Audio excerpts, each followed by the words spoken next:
Bom dia, eu sou Lícia, pedagoga da Unidade de Desenvolvimento de Pessoas. Estou aqui representando Érica, nossa chefia, e venho aqui dar as boas-vindas a cada um de vocês que nos assiste agora, agradecendo inicialmente ao NUTS por esse grande apoio na realização dessa atividade hoje, agradecendo a Unidade de Atenção Psicossocial, através da participação do Dr. Gustavo e da doutora Fernanda, psiquiatras dessa unidade, na apresentação desse trabalho.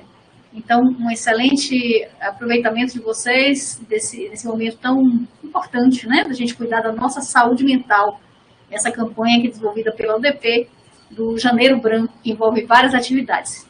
Então, uma excelente apresentação para o Dr. Gustavo e a doutora Fernanda, e excelente participação de vocês. Bom dia a todos, bem-vindos. Bom dia, sou Paula, psicóloga da área organizacional da Unidade de Desenvolvimento de Pessoas. É importante, os trabalhadores participarem dessas ações que estão sendo promovidas pela instituição sobre Janeiro Branco.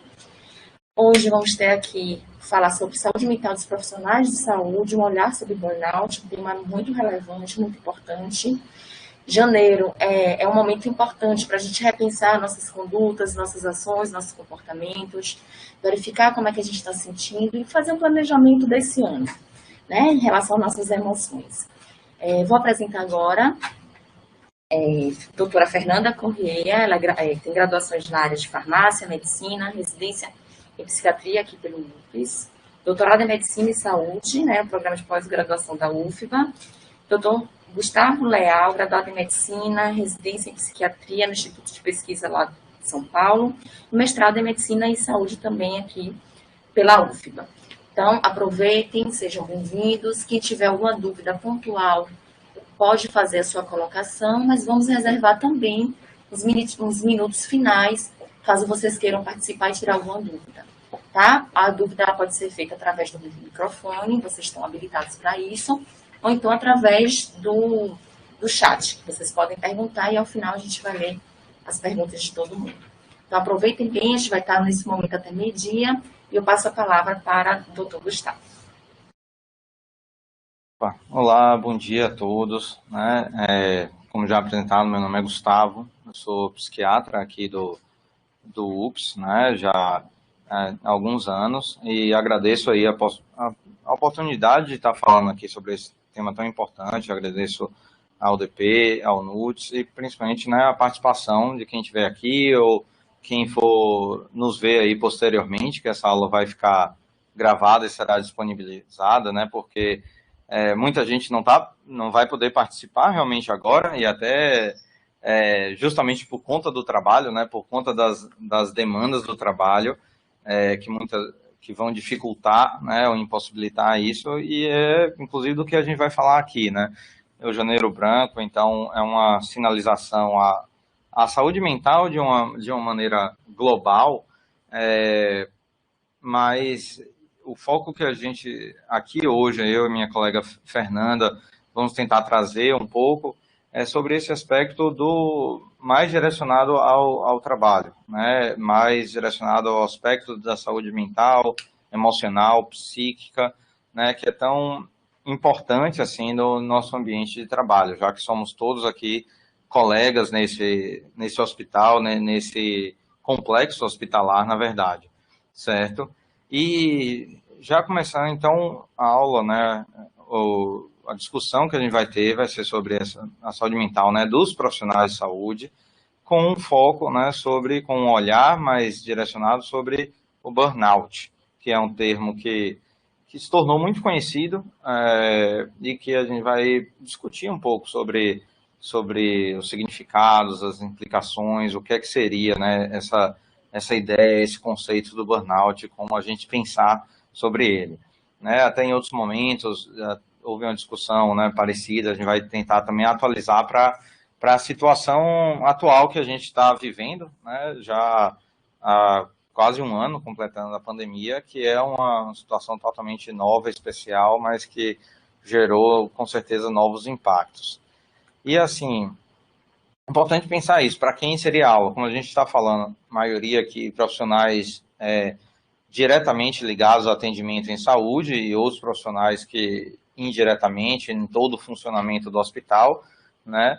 É importante sinalizar, aqui é um print screen, né, mostrando na pesquisa, né, na base de dados do PubMed, que é um dos principais de pesquisa de artigos científicos, quando simplesmente pesquisa esse termo burnout, né, a gente pode ver que aí nos resultados, né, nos primeiros resultados, aqui, primeiro falando de, então destacando os termos, né, na educação médica, em médicos, ali embaixo em enfermeiras da emergência, depois, né, em médicos júnior, né, em treinamento, em médicos da emergência, na profissão de enfermagem, entre enfermeiros em Taiwan, entre profissionais de saúde, entre médicos. Então, a maioria deles, então, desses, todos aqui, então, estudantes de medicina, residentes de pediatria, estudantes de medicina,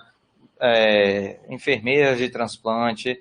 Então, desde todos esses primeiros resultados, você vê que a imensa maioria, só numa pesquisa muito simples, sem direcionar para profissionais de saúde, mas o grande volume, né, de estudos, de pesquisa sobre essa questão do burnout é direcionado a profissionais de saúde, porque, como a gente vai ver, talvez seja um dos grupos, né, de profissionais em que a gente vai ter uma maior presença desse quadro, né, desse estado. E então é muito importante estar tendo a chance de poder falar sobre isso, de pensar um pouco sobre isso, certo? E sobre a complexidade, né, desse conceito. Então, hoje, a gente tem, eu e o Fernando, como objetivo aqui abordar a questão da definição, o que é o burnout, né, a relevância do tema, a classificação nosológica, digamos assim, a classificação como doença ou não doença, a diferenciação de transtornos mentais mais formais, digamos assim, controvérsias sobre o tema, impactos sobre a saúde física, né, sobre a saúde corpórea, abordagem sobre o tema, né, sobre o estado e reflexões mais amplas, certo? Então, primeiramente, o que é, né? O que é que se entende com esse termo burnout? Então, essa figura aqui, né, do cérebro pegando fogo, ilustra um pouco o que é que objetivamente significa o tema, né? Então, é um termo em inglês que burn é queimar, out, que seria fora, mas o termo burnout significa, né, queimar até o fim. Se usa, por exemplo, para exercício físico, né? Quando faz exercício de burnout, é você repetir uma coisa até esgotar o músculo, a capacidade ali. Mas seria como um fósforo, né? A imagem aí, algo que queima até o fim. Então, sinaliza é um termo que, nesse contexto de saúde mental psíquica, sinaliza o esgotamento profissional, certo? Já há muito tempo, dá para se imaginar, né, que desde que o mundo é mundo, as pessoas trabalham e havia pessoas exaustas, né, e sempre se pensa sobre isso. Mas só muito mais recentemente começou a se formalizar o olhar sobre isso, né, o estudo de uma forma mais científica. E aí, esse termo, burnout, foi criado pelo psicanalista Freudenberger, na década de 70, quando estudava, né, pessoas voluntárias em organizações de ajuda, né, a pessoas em estados de vulnerabilidade grande. E ele notou, né, a presença, como as pessoas se esgotavam, desenvolviam esse estado, né, de breakdown, de desmonte, né, de desorganização emocional.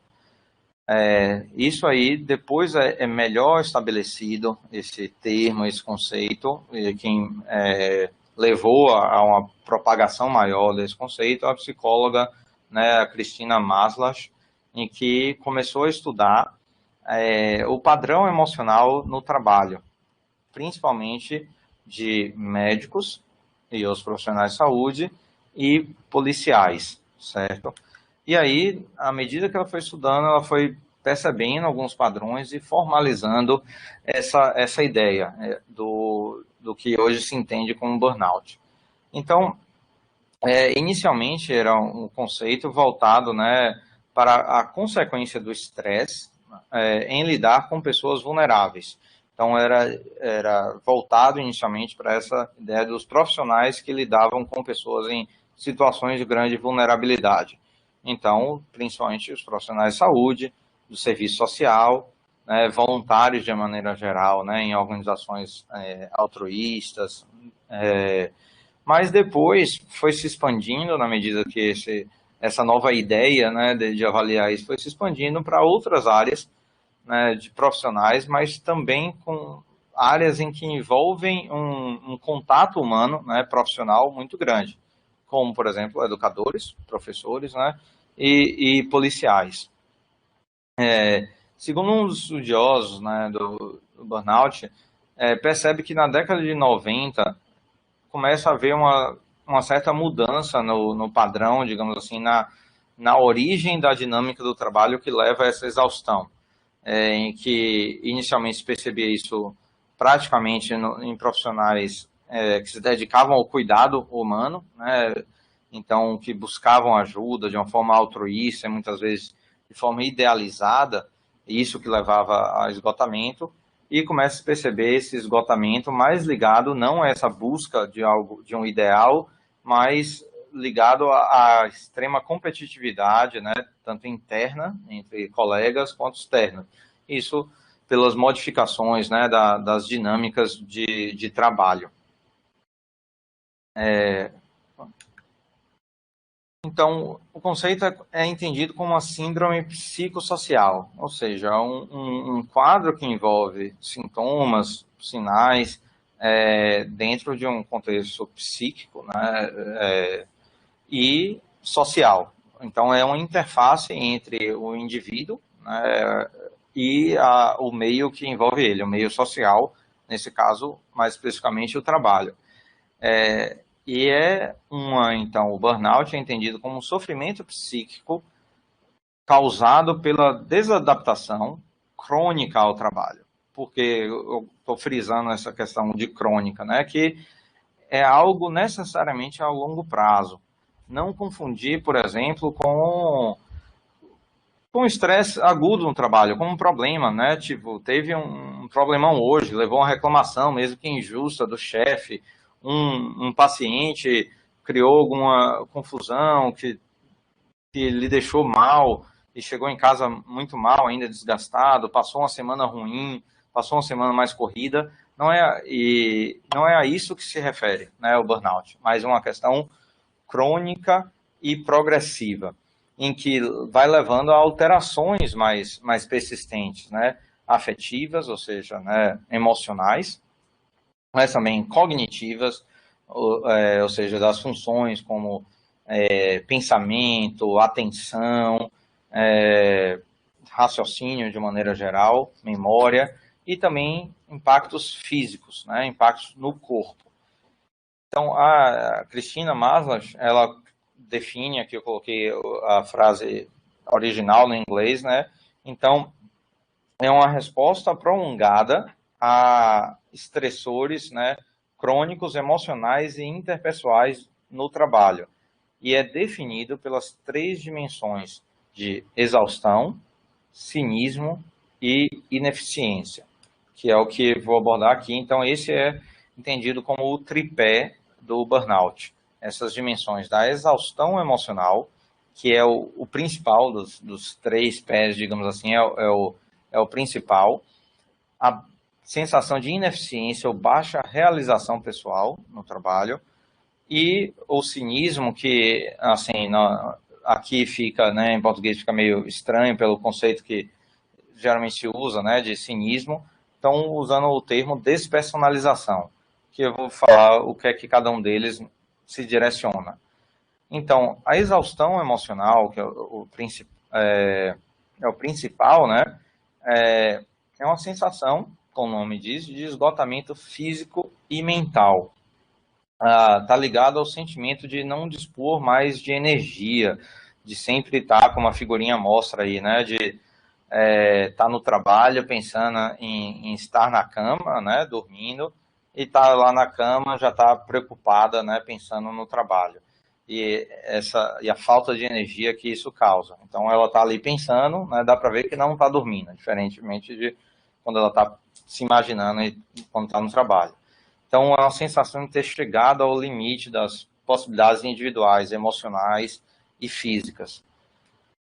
A despersonalização, né, também chamada de cinismo, então não é uma questão de mau caratismo, mas um descolamento, digamos assim, emocional em relação aos contatos no trabalho, tanto entre colegas, mas em relação ao próprio objetivo do trabalho. Então, é uma mudança na forma, né, de agir com os outros, colegas, pacientes.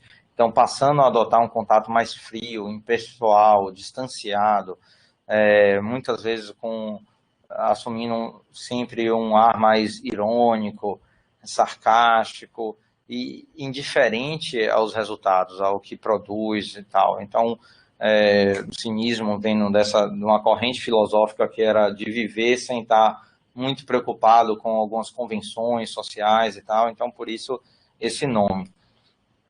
E a baixa realização profissional é a insatisfação com a atividade que exerce, né? O sentimento de insuficiência, de incapacidade, levando muitas vezes à desmotivação e às vezes ao desejo de abandonar o emprego. Então, são esses as três principais esferas. Em relação a diagnóstico, só antecipando alguma coisa assim, que diagnóstico, falando de uma maneira geral, mas não é entendido ainda como uma doença, o burnout. Não está bem formalizado, digamos assim, como uma doença, mas o diagnóstico desse estado. E isso é formalizado com critérios, digamos assim, na década de 80, através, né, desses, mais de um, mas o principal foi criado pela Cristina Maslow, que é esse inventório, né, de burnout. Então, que já foi atualizado algumas vezes e existem diferentes versões de acordo com a profissão, com a área. É um questionário que a própria pessoa, né, responde e os pontos de corte também de dizer se tem ou não, se está presente ou não o quadro burnout depende também do grupo de trabalho. Então, são perguntas, não vou assim, adentrar em cada uma, mas são perguntas em que a pessoa faz uma gradação de não estar presente até estar presente, né, de forma muito intensa. Como, por exemplo, sinto-me vazio emocionalmente por causa do trabalho, sinto-me fadigado, trabalhar com pessoas o dia todo é um esforço para mim, sinto que estou... Aí algumas perguntas são o contrário, né? A pontuação é positiva, como sempre estou a influenciar positivamente a vida de outras pessoas com o meu trabalho. Então, a pontuação vai para um lado ou para outro, certo?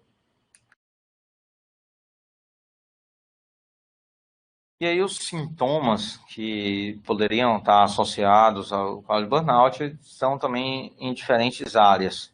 Áreas emocionais, né, afetivas, como, por exemplo, ansiedade exacerbada, então preocupação exacerbada, irritabilidade, impaciência e essa sensação de exaustão emocional, mas também alterações cognitivas, com uma dificuldade maior de concentração e com isso um prejuízo da memória, o pessimismo numa ideia de ficar sempre se concentrando em aspectos mais negativos, não conseguindo flexibilizar diante de diferentes circunstâncias, também alterações no corpo, né, como alterações de sono, náuseas, cansaço, né, fadiga, até mesmo tiques, dependendo do estado, né, de ansiedade, alterações no comportamento, como se tornar mais impulsivo, hiperativo, no sentido de estar mais agoniado, né, inquieto, mas também se isolar e até mesmo se tornar mais agressivo. E sintomas motivacionais, né, nessa esfera do que motiva a gente, que é a perda de interesse, às vezes, né, a perda do idealismo, né, do sonho, né, de executar algo com resignação e desapontamento. Você pode dividir, esse pesquisador divide, né, em três tipos, né, três subtipos da pessoa, né, com burnout, que podem representar também estágios, como eu vou falar mais para frente. Então, esse subtipo frenético, né, então vai depender da personalidade da pessoa, como a pessoa reage, né, a esse estado de exaustão. São pessoas que, num estado de frustração, né, na verdade, trabalham ainda mais buscando atingir um resultado que eles esperavam. Então, são pessoas que geralmente têm maior ambição e têm dificuldade de aceitar falhas ou perdas e que costumam negligenciar necessidades próprias, né? O subtipo desmotivado são as pessoas, né, que vão, em resposta, né, a essa exaustão, a esse estado de desconexão com o trabalho, na verdade, perdem o interesse, fazem, ao invés de trabalhar mais e de forma descontrolada como o outro, vão deixando de mão, né? Então, adotando uma postura de indiferença, com pouco envolvimento pessoal, né? E sempre imaginando que poderia estar fazendo alguma outra coisa. E o exausto, que muitas vezes é a parte final, né? Quando você vai evoluindo, são as pessoas que simplesmente desistem, né? Que em resposta a esse estresse no trabalho, na verdade, negligenciam as responsabilidades, não conseguem mais lidar com coisas que não estão sob seu controle, e podem apresentar uma sintomatologia, né, mais depressiva, principalmente quando não tem reconhecimento dos outros. E se encontra muitas vezes uma progressão, digamos, uma progressão do estado. Muitas vezes se iniciando com um estado de entusiasmo. As pessoas vão começar no trabalho, principalmente pessoas mais idealistas, podem, na verdade, começar com muita dedicação e energia, às vezes um pouco irreal, e com a confiança e uma cobrança a si mesmo muito grandes. Isso quando a realidade não é compatível com o que se espera, muitas vezes, né, a pessoa começa a ter uma adaptação disfuncional. E aí, se dedicando mais, né, ao trabalho para conseguir tentar atingir o que imagina que seria o necessário, acaba dedicando muito ao trabalho e menos a outras necessidades, certo? E às vezes isso, como a realidade às vezes é cruel, com a gente nem sempre isso vai levar a mudanças nos resultados, né? Porque muita coisa está fora do nosso controle. E a pessoa vai se desapontando, se sentindo frustrada, sentindo-se incapaz, que os esforços parecem não compensar, e aí, né, isso é somado quando há uma falta de reconhecimento do esforço, e isso pode exacerbar esses sentimentos de incompetência, de falha. E aí evoluindo para um estado de apatia, na medida em que você começa, na verdade, a se descolar, né, a deixar para lá, ou o contrário, ficar extremamente desesperado, certo? Uma sensação de estar sem saída e acaba, né, ou essa sensação de desespero, ou uma sensação de indiferença completa, que também é algo que vai prejudicar bastante. Falando sobre as causas, certo? É algo complexo você citar causas, que é algo muito multifatorial. E antes disso, só queria salientar algumas questões muito importantes. Primeiro, é que o trabalho não é só um meio de sobrevivência, certo?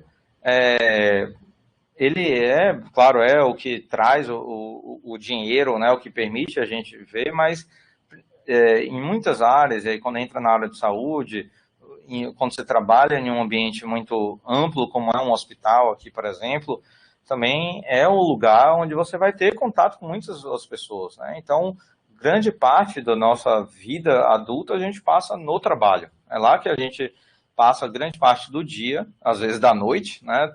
Ou a noite inteira, algumas noites inteiras, Então, tendo contato com colegas, tendo contato com clientes, pacientes, às vezes é um meio de ocupar o tempo. Você ficar só em casa, muitas vezes a pessoa se sente mal quando está de férias, né, sem ter o que fazer. Também é um lugar que gera uma fonte de reconhecimento como uma parte funcionante da sociedade, é como você se entende como alguém que exerce algo para os outros, né, para a sociedade, e é onde você pode desenvolver algumas das suas potencialidades, os talentos, digamos assim, dependendo da área em que você trabalha, principalmente.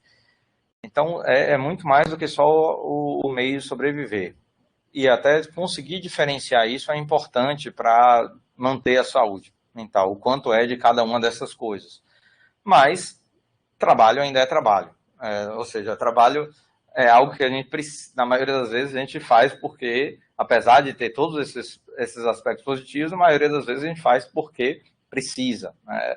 Não sei, talvez muita gente, ao ganhar na loteria, no mínimo ia pensar ou ia questionar se ia continuar, né? Trabalhando ou não, porque até da onde vem o termo trabalho, tem algumas divergências, mas vem de uma ferramenta que era usada na agricultura, tripalium, que significa 3 paus.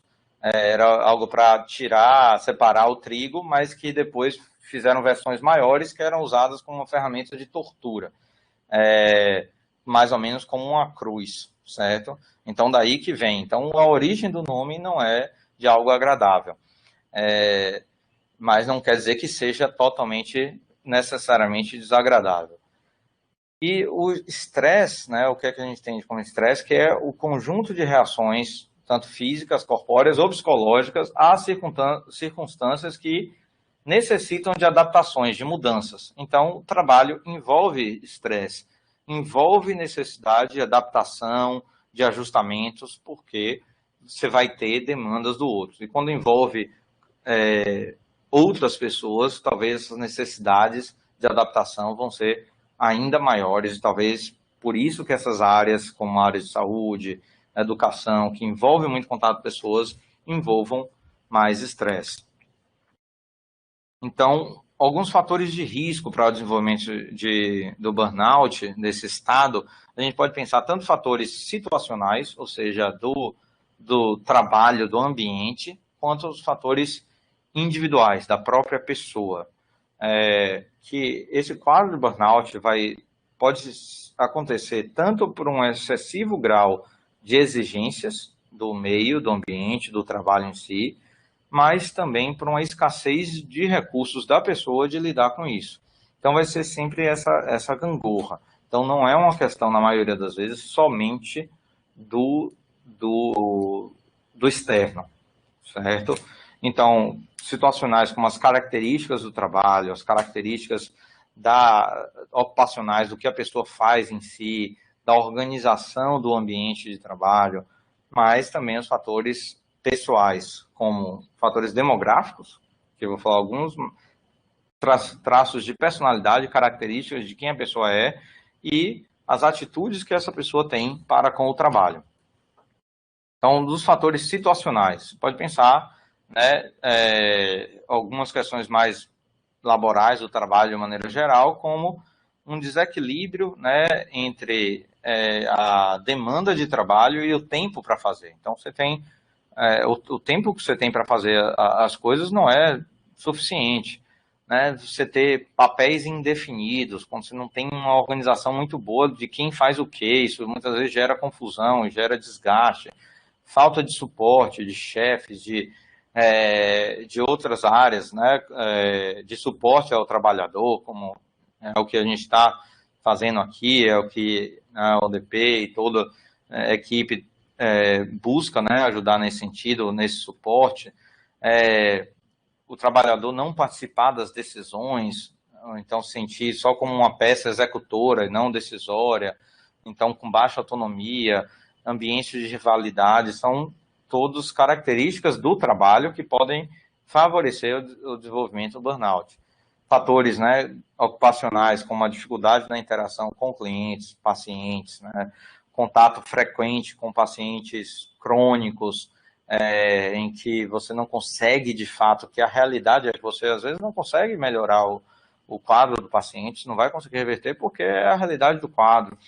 O pacientes com morte com frequência, e aí entra uma questão importante do que a gente está vivendo agora com a epidemia do Covid, e a organização, né, como a própria cultura da empresa, você ter pouca reciprocidade, né, ou seja, o esforço e a dedicação não ser, de fato, recompensado com algum reconhecimento. Claro que às vezes a pessoa espera demais reconhecimento, mas às vezes você não vai ter nenhum. Isso, né, esse contrato psicológico de você pensar na dedicação e ter algum retorno não existir, certo? Então, a gente pode pensar que até a situação, a questão da característica do trabalho interfere de como vai ser o padrão desse burnout. Então, policiais, por exemplo, se notou que tinha um predomínio maior daquelas esferas de cinismo e ineficácia, mais do que da exaustão. Afinal, né, dá para se imaginar como o trabalho com um policial, às vezes, se distancia emocionalmente do objetivo, do objeto do trabalho, que são as pessoas em que cuida, né? Porque também o ambiente favorece isso, essa sensação de ineficácia. É difícil o policial imaginar que ele, de fato, está conseguindo contribuir para a redução da violência, de tudo, a qualidade de vida das pessoas, porque você só vê a coisa piorando.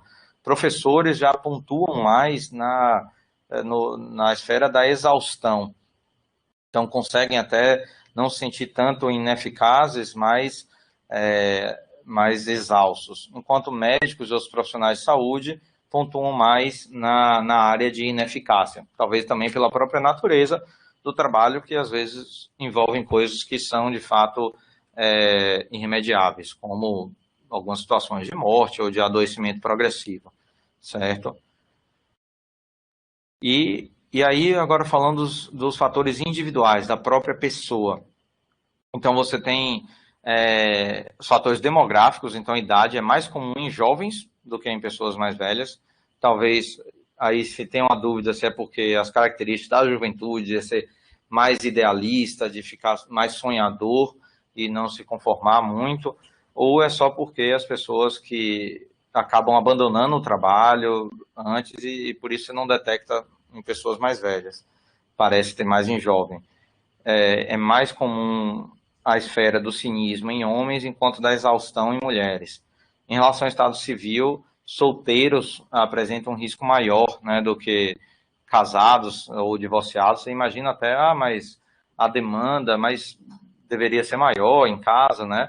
Mas justamente talvez o estado, né, conjugal, a presença de filhos, ajuda a lembrar mais a pessoa de que existe outros compromissos além do trabalho, né? Você tem lá o seu cônjuge lá lhe cobrando, o seu filho lhe cobrando, então você às vezes até pensa, vou ficar fazendo esse negócio aqui no final de semana, mas seu filho vai lá e lembra, não, hoje a gente combinou de fazer tal coisa, né?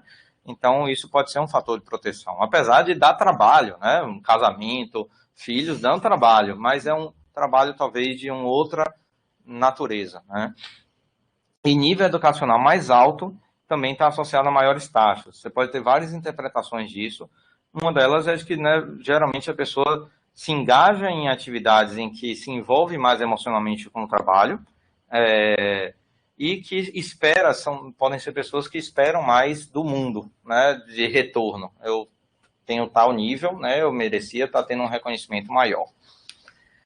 Outros fatores individuais de personalidade são alguns de personalidade, seriam características como baixa firmeza, baixa autoestima, a questão do locus de controle externo, quer dizer, são pessoas que atribuem muito as consequências da sua vida ao que acontece fora, não a si mesmo, certo? Pessoa que culpabiliza muito os outros, o destino e menos a si mesmo, né, teria uma tendência maior. Outro pesquisador apontam, né, para pessoas que têm altas expectativas de si mesmo, então pessoas idealistas, que têm uma autocrítica muito grande e pouca capacidade de delegar e confiar nos outros, né? E outro traço, a necessidade de sempre agradar, ou seja, pouca autossuficiência. Então, pessoas que precisam ter o reconhecimento do outro para conseguir se sentir bem. E aí a gente tem que pensar, mas é uma doença? O que é burnout, né? É aquilo que eu falei, que oficialmente não é bem uma doença. Por exemplo, não está presente no DSM, que é uma classificação que é muito usada, americana, mas que é muito usada de doenças, enquanto na CID, que é o que a gente usa nos atestados, né, da Organização Mundial de Saúde, não está como uma doença, mas está como um fator que influencia o estado de saúde, está no capítulo dos Zs, né, está como esgotamento vital, que seria o mais próximo, por exemplo, né, que teria desse diagnóstico. Mas até entender o que é doença mental é algo bem complexo, a gente não sabe direito, a gente não sabe diferenciar exatamente o que é normal, o que é patológico, e aí tem que se pensar, né, por exemplo, depressão, depressão é um estado, já é entendido como uma doença, mas que predomina principalmente o humor deprimido, a perda de prazer nas coisas, então vários casos de burnout poderiam, na verdade, ser entendidos como um caso de depressão, ou como um transtorno de ansiedade generalizada, em que é uma ansiedade, preocupação excessiva a tudo que está acontecendo, com dificuldade de concentração, de sono, etc. Ou também transtorno de ajustamento, que é uma dificuldade patológica a se adaptar a uma situação nova. Então já existem esses diagnósticos que meio que abarcam um pouco. Então vai ter uma certa discussão no meio científico se de fato precisa ter um novo diagnóstico ou só se entender como um estado que pode, por exemplo, preceder esses outros diagnósticos. Então, há um entendimento, né, de que você já tem bem entendido o que é depressão, o que é transtorno de ansiedade, mais entendido, e que várias vezes você vai ver que eles caminham juntos. Então, para que chamar de uma outra coisa, certo? E às vezes, se você focar muito só nessa questão de burnout, você pode deixar de diagnosticar um quadro de depressão, que às vezes o elemento do trabalho é um elemento só, mas não é o principal. Mas é importante, isso não tira a importância, né, de você ter essa visão sobre o burnout, né?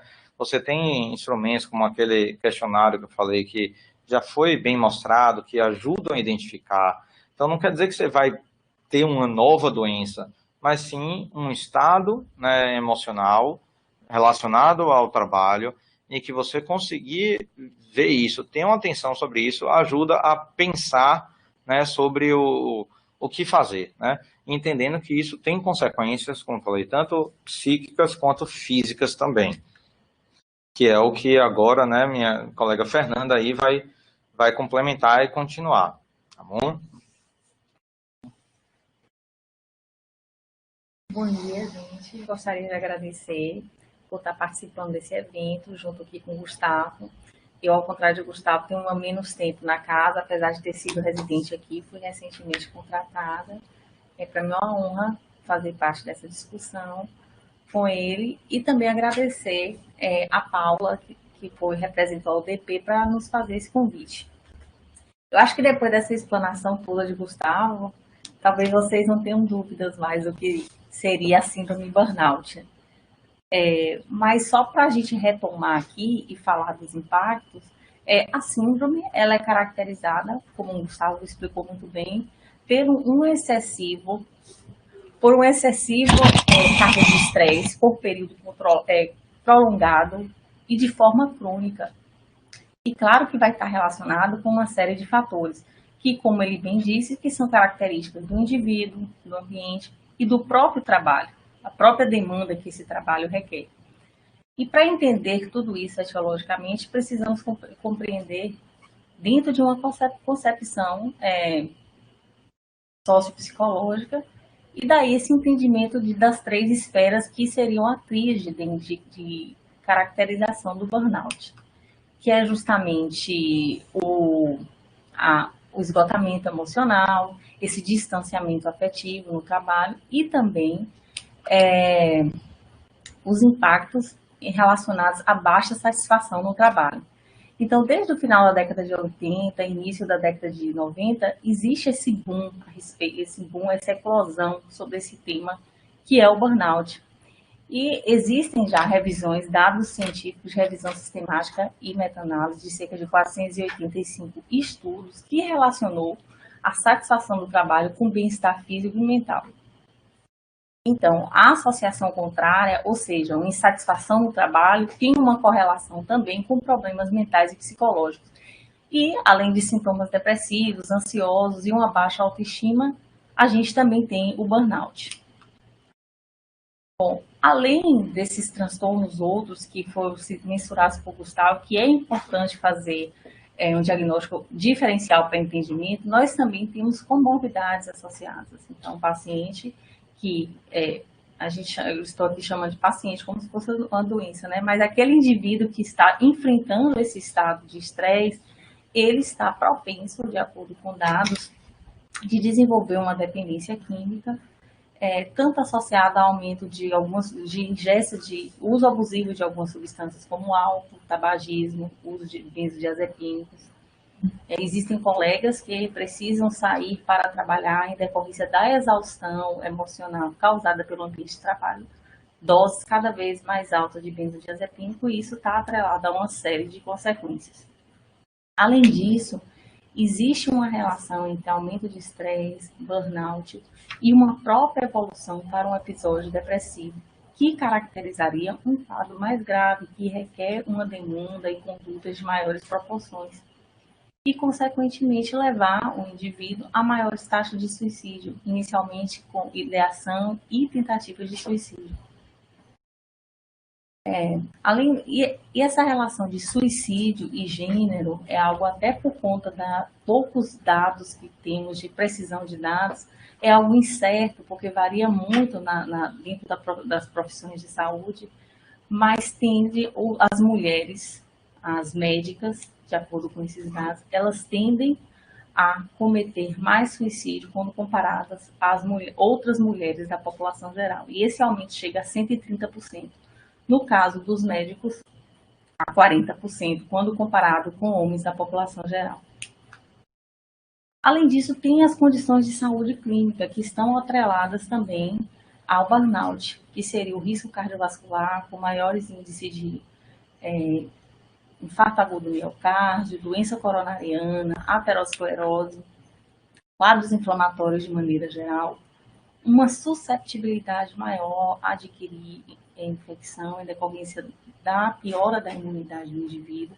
Exemplos disso são resfriados frequentes, exacerbação de quadros de herpes simples, varicela zoster, além disso, doenças autoimunes. Além dos impactos na saúde, que são extremamente relevantes, existem os impactos sociais que estão atrelados ao burnout. Dentre eles, aqueles associados ao absenteísmo. Então, indivíduos que têm problemas de saúde associados a esse estresse laboral chegam a ter dias de trabalho, né, reduzidos a 50% a 60%.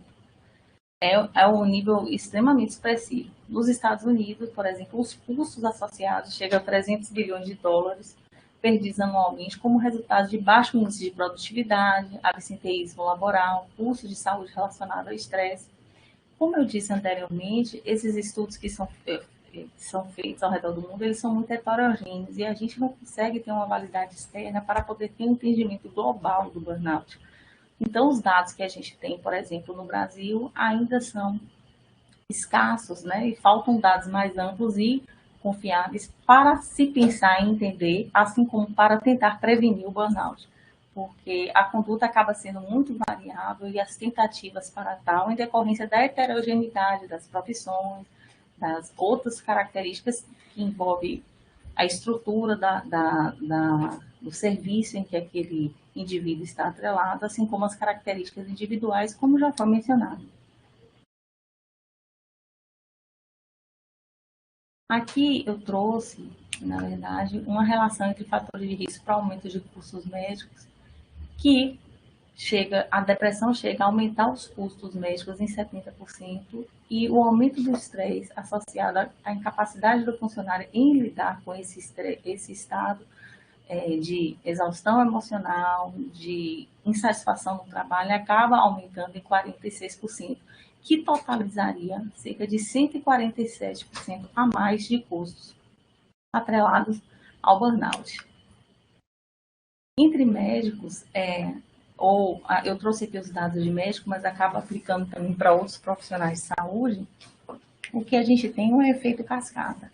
Porque os indivíduos que são acometidos por burnout acabam ficando menos interessados no seu trabalho de maneira geral e, consequentemente, tendem ao abandono da prática clínica.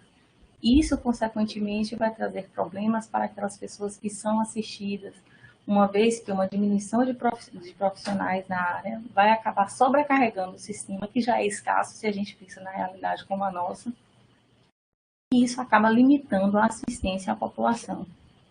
Além disso, uma rotatividade de médicos, de profissionais no serviço, isso a gente aplica para qualquer profissional de saúde, acaba trazendo implicações financeiras para organizações de saúde.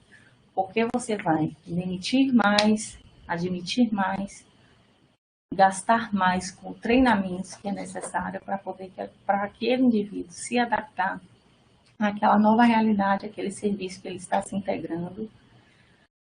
E, além disso, o esgotamento médico tende a trazer gastos de saúde indiretos relacionados a erros médicos que acabam sendo a gravidade maior, se a gente for considerar todas essas, e reivindicações de má prática, além de absenteísmo e menor produtividade do trabalho.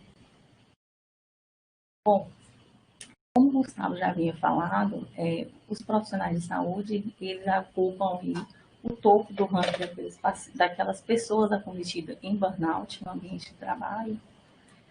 E além dos profissionais de saúde, nós teríamos aqueles da educação ou de serviços humanitários. Mas por que esse ranking o top aí desse ranking está sendo ocupado por profissionais de saúde?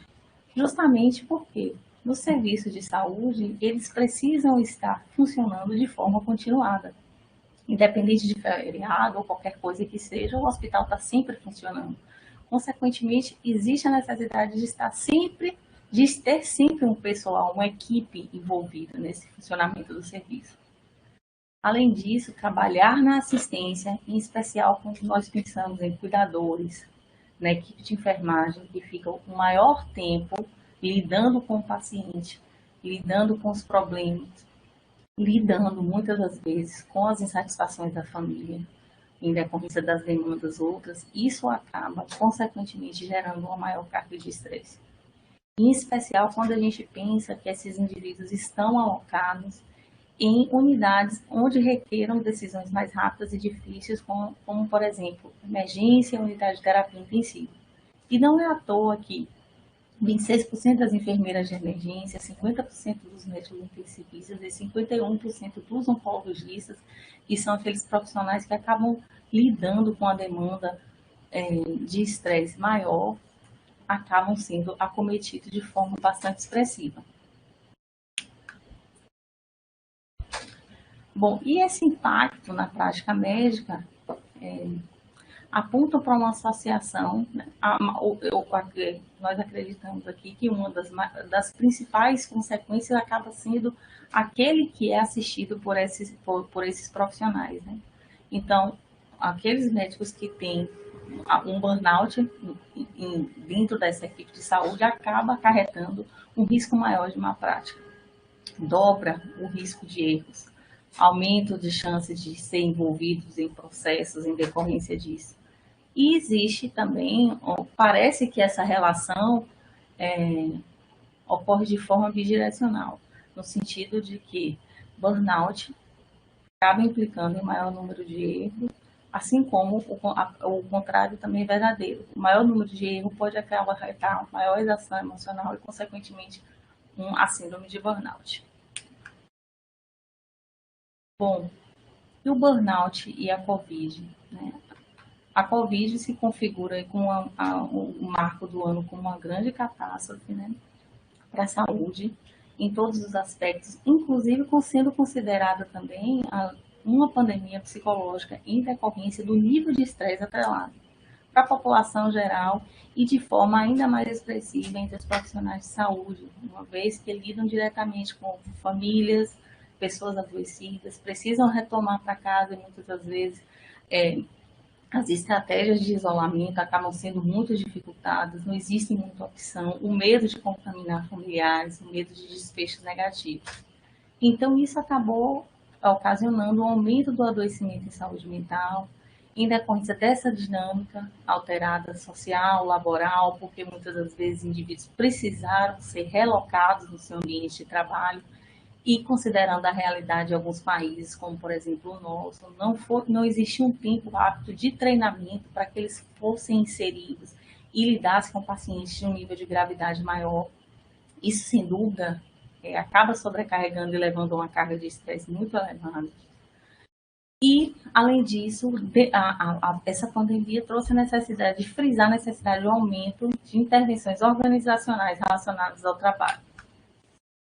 Eu trouxe esse estudo transversal de Singapura, que ele foi realizado cerca de 3 meses após ter sido decretada a pandemia e envolveu tanto os profissionais de saúde como aqueles serviços de serviço administrativo que estavam também atrelados e davam suporte para esses profissionais. Então, a taxa de desengajamento e exaustão chegaram a níveis de 79%, 80% e 75% entre os participantes, que é um número muito expressivo. E as maiores taxas de burnout estavam diretamente associadas aos maiores sintomas, scores de sintomas depressivos, turnos de trabalho prolongado maior que 8 horas, relocação em outros setores e falta de EPIs adequados, que é uma realidade também que nós vivenciamos aqui no Brasil, não é isso?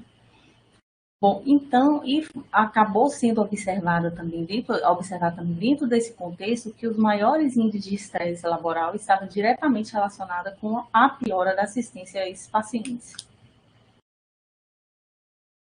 E a abordagem? Questões previdenciárias, como o Gustavo falou, já existe um CID para o burnout, ele já foi relocado, apesar de não ser considerado como doença, mas já se encontra lá no CID-10. Como transtornos mentais e comportamentos relacionados ao trabalho, inclui o burnout, e sendo relacionado com agentes etiológicos de ritmos de trabalho penoso e outras dificuldades físicas e mentais que estão atreladas ao trabalho, porque já se estabelece uma relação de causa e efeito ou de natureza acidentária entre o trabalho e o adoecimento do indivíduo, o acometimento do indivíduo por esses níveis de estresse, né? Bom, e a abordagem para isso? Na verdade, acaba sendo muito difícil. Primeiro, porque nós não temos tantos estudos para embasar, nós temos uma heterogeneidade de dados por conta da heterogeneidade de estudos e, além disso, da escassez deles. Então, a gente busca, na verdade, uma perspectiva de evitar desfechos negativos à medida que o empregador se atente para as demandas desse profissional e tente organizar. É muito difícil padronizar e ter uma abordagem única, até por conta das heterogeneidades que existe, inclusive dentre as profissões de saúde. Mas é algo que precisa estar bem alinhado no sentido de estar buscando adotar medidas que minimize esse sofrimento que possa acontecer, sendo que não é um estresse pontual, esse estresse continuado e crônico, que acaba cometendo e desencadeando o burnout. É necessário sempre considerar a questão multifatorial envolvida, porque nós sabemos que se deve ao ambiente, à organização daquela estrutura, a capacidade daquele indivíduo de participar de decisões, o tipo de trabalho, a sobrecarga, e também as questões individuais, que talvez seria algo de super irrelevância, porque o indivíduo precisa se atentar sobre a sua responsabilidade pelo sucesso, uma vez que quando a gente pensa que aquele indivíduo que tem o locus no controle externo mais ativado e coloca a instituição, o indivíduo, como responsável pelo seu sofrimento, pelo estresse, pelo sucesso, isso acaba predispondo esse indivíduo a ser mais acometido pelo burnout e tendo desfecho negativo. Avaliar perspectivas realistas e prevenção é fundamental. Aqui eu trouxe uma abordagem que foi feita desse mesmo estudo que eu disse anteriormente, em que a conclusão desse estudo transversal foi justamente que todos os níveis de força de trabalho de saúde são susceptíveis a altos níveis de esgotamento durante essa epidemia, sem dúvida. Então, os profissionais de saúde, de maneira geral, foram acometidos com uma carga de estresse muito alta e não existiu, nesse estudo, nenhuma diferenciação com significância estatística que discernia entre aqueles profissionais os que eram mais acometidos pelo burnout. Existe necessidade de minimizar os danos à saúde e deve visar sempre todos os níveis de trabalho na área de saúde. Trouxe aqui um relato de uma enfermeira amazonense e ela retrata algo que demonstra bastante sofrimento, né? Ela coloca assim: eu fui chamada para trabalhar na linha de frente em dezembro. Acredito que, de certa forma, esse aumento de casos já era esperado, quando ela se retrata a segunda onda, devido às festas de finais de ano, a redução de isolamento social. Geralmente entramos às 7 e saímos, teoricamente, às 19. Nesse período, quem tem tempo de comer alguma coisa é rei. Então, esse mesmo estudo trouxe uma correlação justamente para pensar também nessas propostas aqui que foram colocadas no sentido de treinamento adequado para essas pessoas, ambiente seguro, EPIs e evitar turnos prolongados de trabalho, principalmente mediante esse contexto de pandemia, onde o estresse ele se configura em todos os locais, né? Vai desde assistência ao paciente, a voltar para casa, ao seu autocuidado. Então, tem vários fatores que são desencadeadores de estresse nesse ambiente de trabalho. Considerações que precisam ser destacadas é a importância de identificar os diagnósticos diferenciais, conversar com o trabalhador e entender do que se trata a queixa. Se é um estresse associado a outros fatores, se é algo pontual, se é uma situação familiar, questões financeiras, para que isso não seja confundido com burnout, até porque as condutas tendem a ser diferentes e têm implicações diferentes. Diferenciar de pura insatisfação com o trabalho, porque no burnout, geralmente, é uma consequência, não uma causa, na verdade. E, além disso, diferenciar, considerar doenças clínicas que poderiam justificar o quadro de exaustão, de todas as queixas somáticas que o indivíduo pode apresentar, psicossomáticas de maneira geral. Considerar também que aquele indivíduo, ao invés de ser sendo acometido por burnout, ele encontra-se num episódio depressivo. Existe anedonia, perda de prazer, interesse em outras áreas, ou é algo só correlacionado ao trabalho? Sentimento de culpa, recriminação, insônia terminal, o padrão de alteração de humor, que é algo que é pior pela manhã e tende a melhorar ao longo do dia. Existe uma história familiar de episódios depressivos, história pessoal, existem histórias prévias de adoecimento. Avaliar se aquele indivíduo, se existe um pensamento, uma ideação de morte. Nos episódios depressivos é onde a gente tem que estar mais atento para essas possibilidades de ideação de morte, e a evolução para os desfechos de ideação suicida, até tentativa e o pior dos cenários, que é o acometimento do suicídio. Orientações gerais seriam de ponderar os aspectos positivos e negativos do trabalho. É difícil um trabalho 100% positivo, mas também um trabalho 100% negativo, será que é possível? Sim, se é possível, então o trabalhador precisa repensar no modelo de vida, sua prioridade, se aquilo realmente se encaixa para a sua realidade. Porque está diretamente relacionado com o seu bem-estar, tanto físico quanto mental, e acaba tendo uma repercussão grande, não só para ele, mas para a equipe, para os pacientes que são assistidos. Avaliar a importância também da atividade física, do lazer, das relações, da ampliação desse suporte social, dessa rede de apoio social fora do trabalho, higiene do sono, práticas de meditação, que tem mostrado benefícios para os indivíduos acometidos pelo burnout. As intervenções específicas. As intervenções medicamentosas, apesar de não ter uma evidência a respeito do benefício do uso de antidepressivo acaba sendo uma prescrição comum, e mediante os sintomas apresentados e as queixas, mesmo que não configure um episódio depressivo. Podem ser utilizados também medicamentos do ponto de vista sintomático, para melhorar a qualidade do sono, o uso de benzodiazepínicos ou de hipnóticos, como exemplo, o Zolpidem, a melatonina. A psicoterapia também tem pouca evidência, no sentido de a gente eleger uma técnica específica, mais estudada, de maneira geral, a terapia cognitivo-comportamental. Outra técnica, que seria a técnica de meditação de mindfulness, tem mostrado também benefício. E os estudos de intermissão e suas limitações são justamente pelo tempo de acompanhamento, que acaba sendo muito curto. As estratégias adotadas pelos estudos acabam sendo únicas e, na verdade, aquelas estratégias que estão combinadas, elas acabam tendo mais benefícios, e isso é pouco testado nos estudos.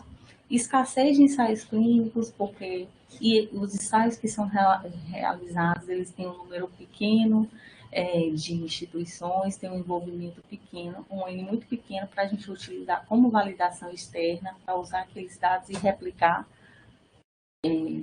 para ser considerado que tem um nível de evidência. E, além disso, a subnotificação dos casos.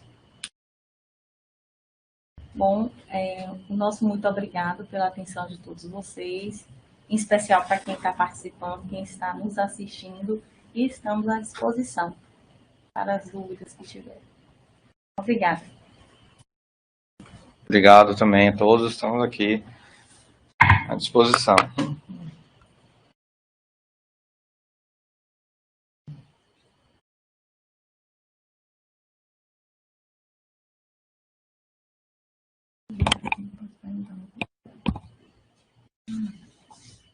Alguém gostaria de fazer alguma pergunta, fazer algum comentário?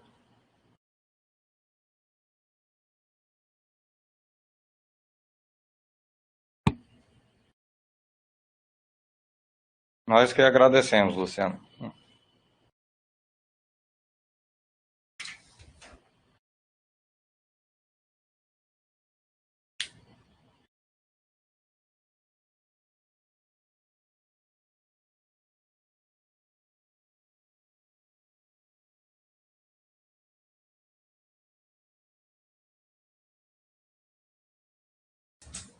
Vamos lá, pessoal. A ideia é também poder ter uma discussão aqui, né? Assim,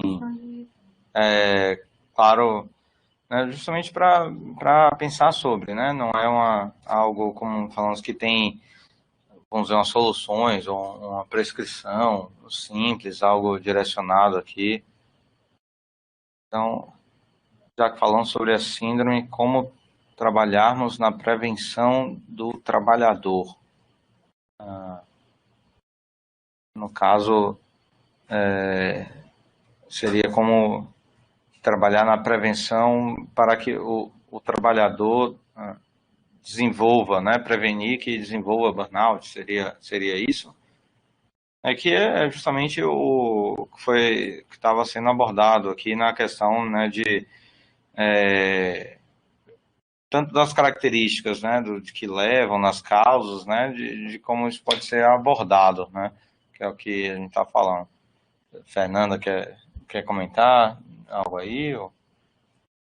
Seria justamente do trabalhador tentar priorizar, primeiro ter uma perspectiva real do seu trabalho, tentar também não ter momentos de lazer, saber diferenciar os momentos, separar o trabalho, não misturar o trabalho, evitar levar trabalho para casa, e ainda que isso seja necessário, que em alguns casos, alguns cargos, isso acaba acontecendo, saber delimitar um momento para um descanso, para estar com a família, para fazer outras coisas.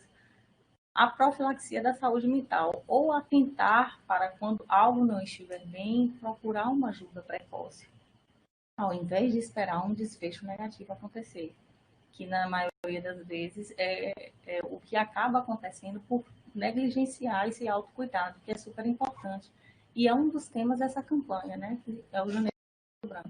É cada um estar atento para as suas demandas, para as suas limitações, suas dificuldades no ambiente de trabalho e tentar se adequar para que isso seja ou tratado, ou intervenções sejam feitas junto com sua chefia, conversando, explicando qual a sua dificuldade, porque as intervenções elas podem ser feitas para a melhoria de cada um no seu respectivo setor. E acaba sendo muito heterogêneo, porque as profissões são heterogêneas. O nível de sobrecarga também acaba sendo diferente. E por essas questões individuais, o nível de resiliência, de tolerabilidade de cada um também é muito distinto. Então, é muito difícil a gente padronizar, mas a questão principal é pensar no autocuidado, entender suas limitações, suas dificuldades, suas prioridades de se manter nesse trabalho. Enfim. Então, Lena, que vejo importante que tenham ações também no local de trabalho, atendendo ao grupo e assim direcionando os profissionais que precisam de um atendimento específico. Como podemos diferenciar burnout de uma crise de ansiedade generalizada? Certo. Então, comentando, também complementando um pouco o que Fernando vinha falando, e como a gente foi dito, eu acho que algo que sintetiza, né, talvez a discussão sobre burnout é uma ideia, é um conceito muito complexo, mas quando se fala vamos dizer, na prevenção, profilaxia, algo assim, tem que necessariamente pensar que existem os fatores que são do ambiente, né, do trabalho, e os fatores que são do indivíduo. Em diferentes situações, como falou, esses pesos vão ser diferentes. Então, o central nisso seria enxergar um equilíbrio melhor entre expectativas e realidades externas. Não é uma questão de resignação, né, de aceitar isso mesmo, né, aqui que eu entrei, e por isso, então, para eu ser feliz, eu tenho que aceitar e deixar para lá. Não, justamente o contrário. Isso é até uma característica, essa resignação completa, é até uma das características do burnout, né? Você perder completamente o seu apego emocional, né? Essa ideia, nada, isso é o que é o cinismo, né? Tipo, isso não é mais minha conta, se eu não tá faltando material aqui, então não estou nem aí, né, para o paciente que está precisando, eu mando logo ele reclamar com outra pessoa, vai reclamar com o presidente, que seja. Então, isso, na verdade, é uma reação negativa. Então, é entender que existem questões importantes da forma, da natureza do trabalho, às vezes, então, que são, vamos dizer, irremovíveis. Então, alguém que trabalha em situação de urgência com pacientes muito graves, a morte, por exemplo, é algo que vai fazer parte e não tem como simplesmente remover isso. Ou quando você lida diretamente com o público, reclamações, às vezes absurdas, né? Posturas inadequadas de reclamantes, etc., vão acontecer e você não tem como evitar completamente. Alguns elementos estão, de fato, fora de controle, são dados da realidade. Mas muitos, na verdade, podem ser modificados. Às vezes não diretamente, claro, pelo trabalhador, ele não consegue, já que ele não é quem está organizando tudo, ir lá e mudar. Mas tentar participar de processos de mudança e cobrar também, né? Cobrar de chefias para que cobrem de outros o que pode ser mudado. Por isso que é importante pensar sobre, porque se discutir sobre a possibilidade de participar nas decisões, na construção dos processos de trabalho, da organização do ambiente, é um fator protetor, digamos, um fator protetor para o burnout. Então, conseguir enxergar melhor o que é que pode ser mudado, o que não pode. e cobrar o que pode, na medida do possível, mas também ter uma capacidade de aceitar certos elementos que não podem. E entender que a cobrança também é sua responsabilidade.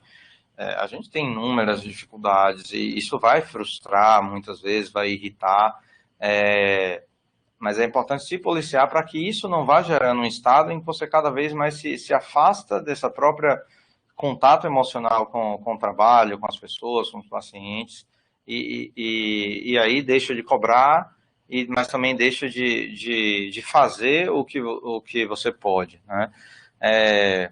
Então, digo isso sobre as ações, pois trabalhamos num ambiente que exige bastante de nós dentro da terapia intensiva e durante o Covid vemos momentos bem complicados no hospital, ao ponto de pedirmos um pouco de água e sermos expulsos de um setor.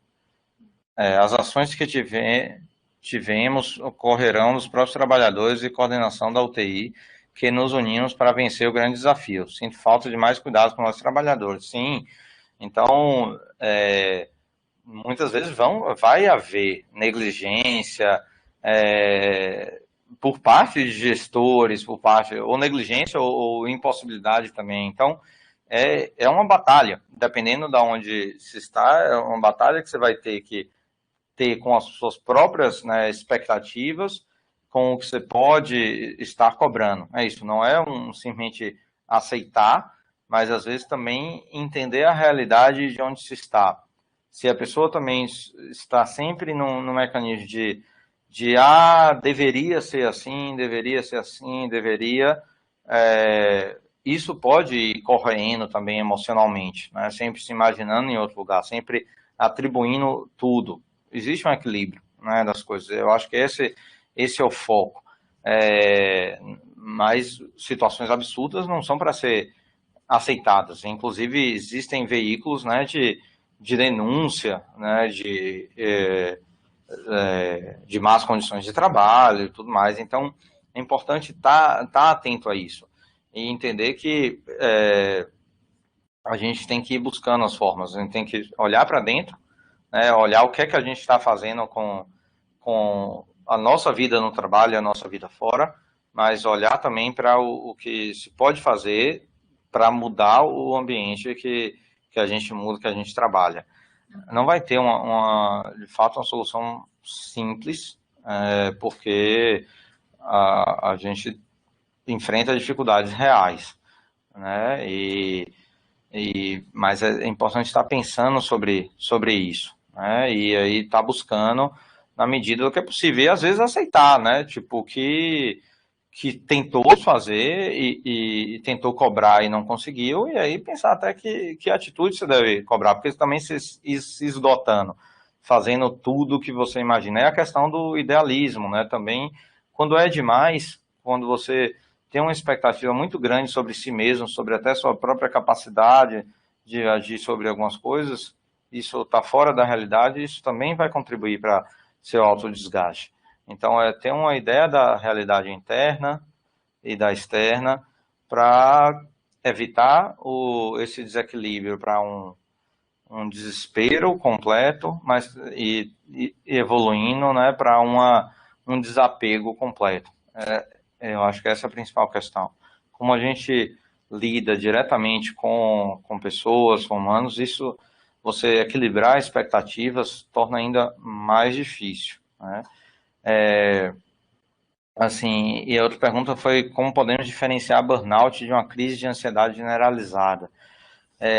Quando a gente fala assim, o diagnóstico assim, de transtorno de ansiedade generalizada, geralmente não são crises específicas, não é uma questão de que aconteceu tal coisa, né? Tipo, surgiu, né?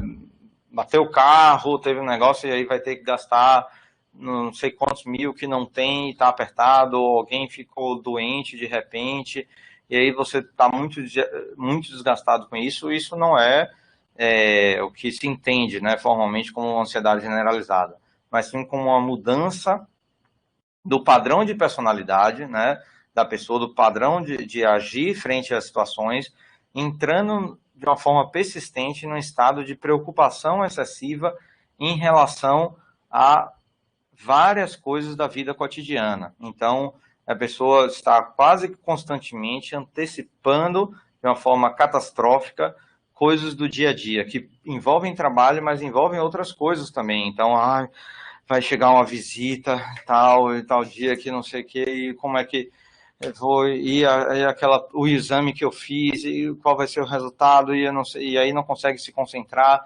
A apresentação que eu vou fazer aqui para o Janeiro Branco, como é que eu não consegui, e aí eu não consigo revisar os slides porque não consegui dormir, porque eu estou pensando quantas pessoas, o que é que vão me perguntar, e aí o problema de saúde do vizinho. Então, isso sendo uma mudança da forma como a pessoa era. Então, uma ampliação da intensidade dessa preocupação, dessa antecipação dos problemas, de uma forma que gere consequências ruins, como insônia, cansaço físico, etc. Então, não necessariamente envolvendo, por exemplo, o desapego emocional, o desapego, né, aquele cinismo, o distanciamento, que é uma característica do burnout. Então, o burnout, esse entendimento seria algo voltado principalmente ao trabalho, que se caracteriza, às vezes, por ansiedade, mas muito mais por um desgaste, uma exaustão emocional relacionado aos aspectos do trabalho, principalmente, certo? E isso, o desgaste no trabalho, então esse processo de burnout pode ser um fator que contribui para a pessoa entrar num quadro, por exemplo, de ansiedade generalizada ou de depressão. Eu espero ter... E assim, complementando o que o Gustavo falou, pelo próprio nome, crise de ansiedade generalizada, né? Então é algo que se expande, não é algo que está focado só no trabalho. O indivíduo leva para todos os aspectos da vida. Não está relacionado apenas a desfechos do trabalho. Então tem uma proporção muito maior. Pode acontecer que o indivíduo tenha sintomas ansiosos, mas não configure um transtorno de ansiedade generalizada. Então, o transtorno ansioso pode estar atrelado em decorrência de uma exaustão emocional, que é um dos pilares, mas pensar que o burnout está atrelado ao trabalho, ao desgaste do trabalho, a relação com os colegas de trabalho, né? Esse distanciamento afetivo, não só com os colegas, mas com o ambiente de maneira geral, com as demandas que esse ambiente traz, e também em relação à sua minusvalia e realização nesse ambiente de trabalho, como profissional.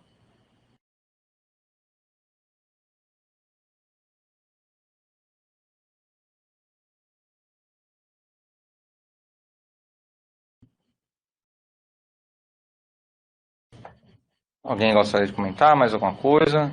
Perguntar?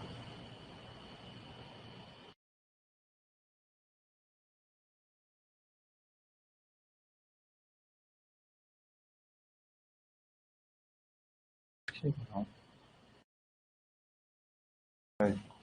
Sim. Bom, gente, quem quiser falar mais alguma coisa, né?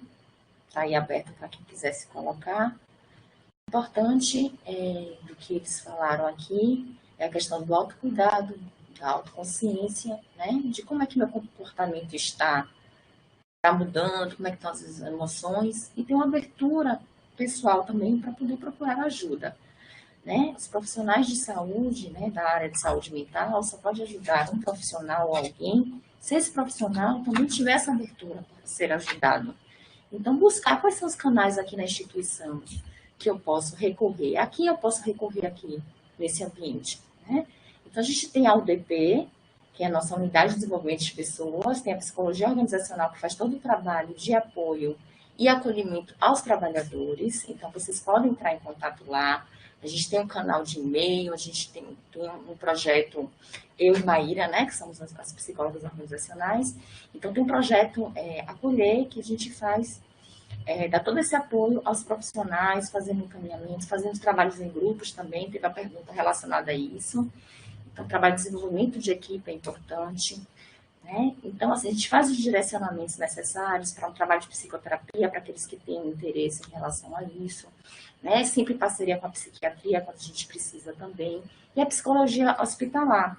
Tem os plantões psicológicos, né? Tem um contato na intranet. Então, os profissionais que precisam entrar em crise de ansiedade nesse contexto de pandemia, não sabe a quem recorrer, tem um contato lá que você pode ligar para poder eles darem uma contenção nessa emoção, dar um direcionamento para esse profissional.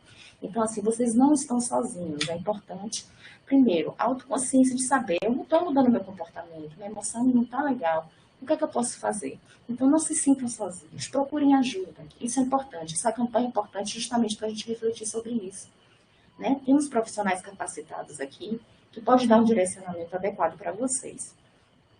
Mais alguém quer se colocar, quer fazer alguma pergunta? Vamos aproveitar, né, a experiência desses profissionais que estão aqui para poder ajudá-los nesse sentido.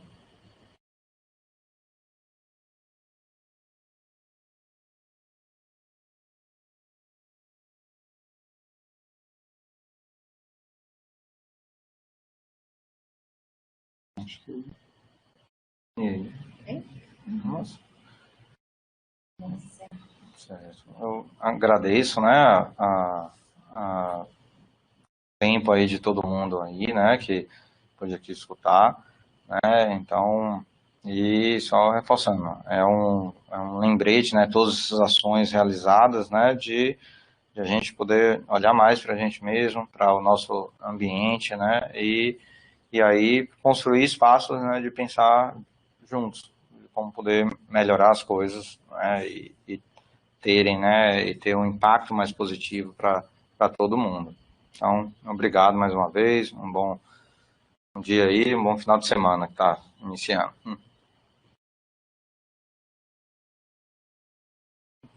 Gente, muito obrigada. Foi ótimo ter esse momento de bate-papo. Eu e Gustavo estamos aí na unidade de atenção psicossocial. Qualquer ajuda, qualquer orientação que vocês precisem, estamos aí, tá certo? Um abração para vocês e muito obrigada. Obrigada, doutor Gustavo, doutora Fernanda. Até a próxima. Tchau, Obrigado. gente. Obrigada, bom dia. Bom dia.